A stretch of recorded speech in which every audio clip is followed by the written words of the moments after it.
देखो अपने पास वही 4 नंबर का चैप्टर जननी तुल्य वत्सला।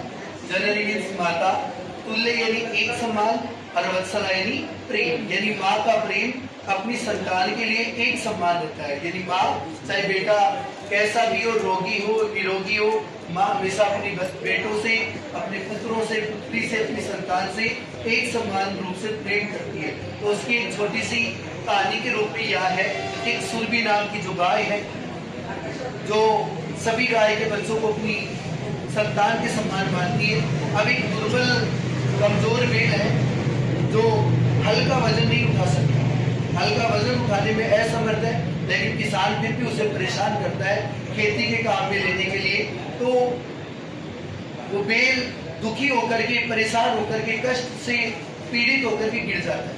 अब गिरने के बाद माँ सुरभि की आंखों से आंसू गिरते हैं और वो भगवान इंद्र को याद करती है। अब भगवान इंद्र के बीच में और गायों की माता सुरभि के बीच में क्या बातचीत होती है वो देखना। तो शुरू करेंगे हम।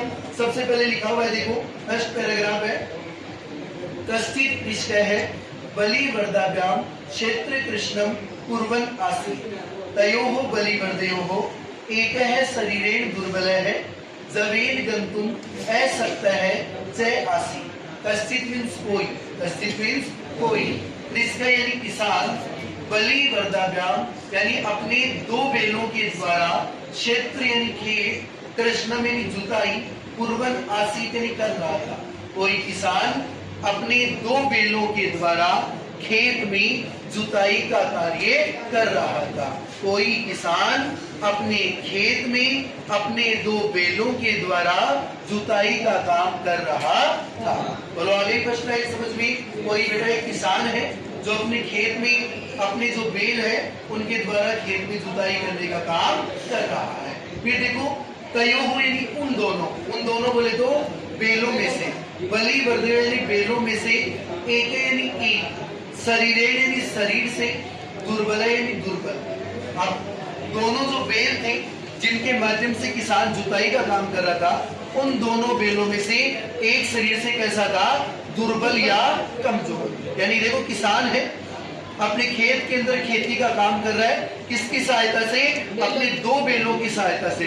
अब बेटा उन 2 बैलों में से एक बैल ऐसा है जो शरीर से दुर्बल है या कमजोर है। फिर देखो आगे क्या लिखा हुआ है, फिर लिखा हुआ है जवेन यानी तेज गति से, जवेन यानी तेज गति से, गंतुम यानी चलने में, असमर्थ, चय यानी और, आसीत यानी था। शरीर से बेटा दुर्बल था और तेज गति से चलने में क्या था, असमर्थ था, सक्षम नहीं था।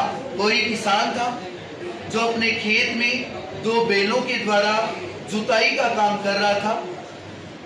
जिन बैलों के द्वारा वह जुताई कर रहा था उन दोनों बैलों में से एक बैल शरीर से बड़ा दुर्बल था और तेज गति से चलने में क्या था, असमर्थ था। बोलो कर लोगे यहाँ क्या है, कोई किसान अपने 2 बैलों के द्वारा खेत में जुताई का कार्य कर रहा था। उन दोनों बैलों में से एक शरीर से दुर्बल और तेज गति से चलने में असमर्थ था। बोलो यहाँ पे किसी की कोई दिक्कत है क्या? है या नहीं है? आगे थर्ड लाइन शुरू करें? ठीक है। थर्ड लाइन में बेटा बहुत प्यारी बात कही है, अतः यानी इसलिए, अतः यानी इसलिए, कृष्ण यानी किसान। फिर देखो क्या लिखा हुआ है, तम यानी उस, दुर्बलम यानी दुर्बल, वृषभम यानी बैल को, तोड़ने यानी कष्ट देता हुआ, नूदनम यानी धकेलना, और फिर लिखा हुआ है बेटा अवर्तित यानी मालो है या कर रहा था। अब किसान क्या करता है बेटा, 2 बैल थे, दोनों में एक तो ठीक काम कर रहा था लेकिन दूसरे वाले की पोजीशन ही नहीं थी बेटा काम करने की। क्यों?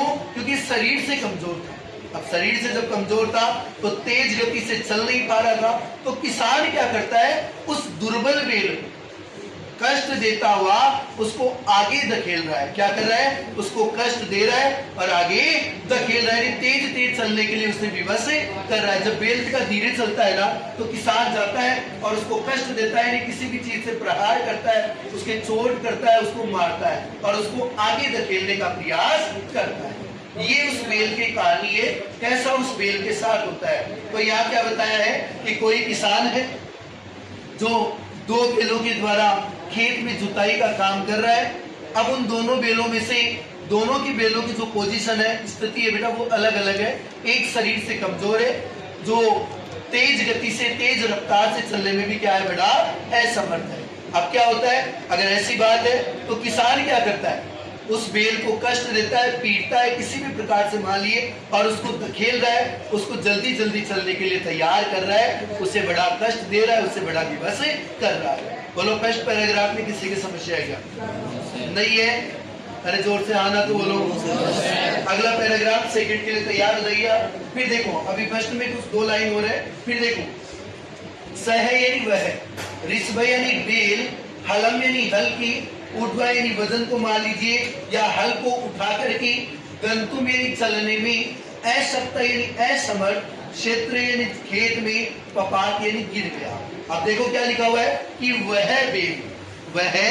बेल जो हल के वजन को उठाकर चलने में क्या था, असमर्थ था। वह बेल जो हल के वजन को उठाने में असमर्थ था, वो क्या करता है, भाई किसान उसे परेशान कर रहा है, तो हल का वजन उसे उठाना पड़ रहा है। अगर किसान यूं उसे विवश कर रहा है तो वजन उठाएगा तो परेशान होकर के वो क्या करता है, खेत में गिर जाता है। क्या लिखा हुआ है कि वह बेल जो हल के वजन को उठाकर चलने में बड़ा ही असमर्थ था, वो हल को लेकर के क्या करता है, खेत में गिर जाता है। कोई किसान है जो अपने दोनों बेलों के द्वारा खेत में जुताई का काम कर रहा है। उन दोनों बेलों में से एक शरीर से कमजोर है, जो तेज गति से चलने में असमर्थ है।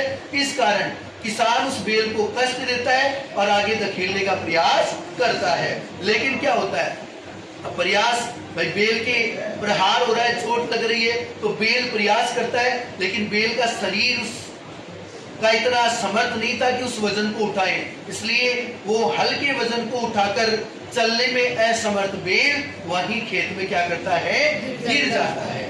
ऐसा बेटा उस बेल के साथ होता है। फिर आगे देखो क्या लिखा हुआ है, क्रुद्ध यानी क्रोधित, क्रुद्ध यानी क्रोधित, कृषि वलय यानी किसान, क्रोधित किसान, तम यानी उसे किसे, बेल को, उत्थापयितुम यानी उठाने के लिए, बहुबार यानी अनेक बार, यत्नम अकरोध यानी प्रयत्न करता है। अब बेटा किसान बड़ा क्रोधित हो जाता है। क्रोधित किसान उस बेल को उठाने के लिए अनेक बार प्रयास करता है। क्रोधित किसान उस बेल को उठाने के लिए अनेक बार प्रयास करता है, लेकिन क्या होता है, शरीर से कमजोर है। अब वो उठता है या नहीं उठता वो देखना। तथापि यानी फिर भी, वृष यानी बेल, न उठित यानी नहीं उठा, लेकिन बेल फिर भी नहीं उठा, क्योंकि बेल इतना कमजोर था, प्रयास कर रहा था बेचारा, चोट पड़ रही थी, लेकिन प्रयास करने के चक्कर में उसकी बॉडी में इतना पावर नहीं था, उसके शरीर में इतनी जान नहीं थी कि उस हल्के वजन को वो उठाकर चले, इसलिए परेशान होकर के वो बेल खेत में गिर जाता है। और जब खेत में बेल गिरता है तो किसान बड़ा क्रोधित हो जाता है, उस बेल को उठाने के लिए अनेक बार प्रयत्न करता है, प्रयास करता है, ट्राई करता है, लेकिन फिर भी बेल नहीं उठता है। क्यों नहीं उठता है? क्योंकि उसके शरीर में जान नहीं थी। देखो पहले ही प्रयास कर रहा था, लेकिन पावर ही नहीं था, उसकी बॉडी में जान ही नहीं थी, बड़ा दुर्बल था, बड़ा कमजोर था। अब अगला पैराग्राफ है सेकंड, ये आज का लास्ट पैराग्राफ करेंगे एक बार के लिए, फिर थोड़ी देर बाद में वापस चालू करेंगे। तो देखो क्या लिखा हुआ है, भूमाऊ यानी भूमि पर,